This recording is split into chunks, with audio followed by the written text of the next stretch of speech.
World News anchor David Muir learned the trade in Boston and Syracuse. David Muir has extensive reporting experience to his new role as anchor and executive editor of ABC News flagship broadcast World News. He acquired such talents while working as a reporter and anchor at Boston's ABC affiliate, WCVB-TV, which is owned by Hearst Television. From 2000 to 2003, WCVB is well known for its investments in newsgathering as well as its production of instructional and lifestyle programming. It's one of the only stations in the country that airs a locally produced news magazine-style series, Chronicle, at the lucrative 7:30 p.m. nightly time slot. Execs at WCVB who knew Muir during his tenure in Beantown were not at all surprised by the news Wednesday of his promotion. Muir will succeed Diane Sawyer on the World News desk as of Sept.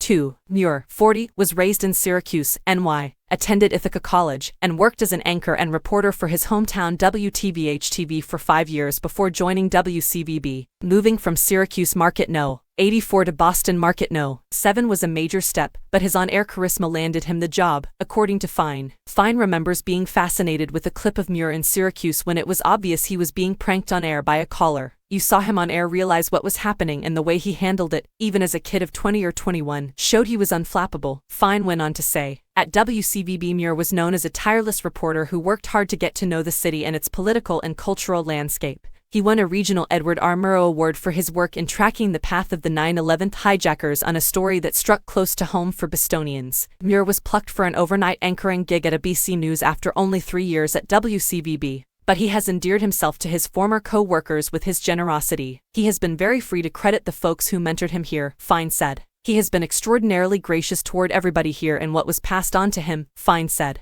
He has also been masterful in the respect he's afforded Diane Sawyer. You don't see that kind of sensibility in everybody. Muir joined ABC News in August 2003 and rapidly rose to the position of one of the alphabet's most visible and globe-trotting reporters. He's shown variety by covering crises in places like Somalia, Iran, and Egypt, as well as major domestic events like Hurricane Katrina and the 2012 presidential election. ABC also provided him experience as a soft news correspondent for World News with the Made in America series, which highlighted small-town corporate success stories. Muir has been the weekend anchor of World News since 2011 and the co-host of 20 over 20 on Fridays since last year. He'll give up his weekend spots once he takes over the big chair, but he'll stay on 20 over 20 with Elizabeth Vargas.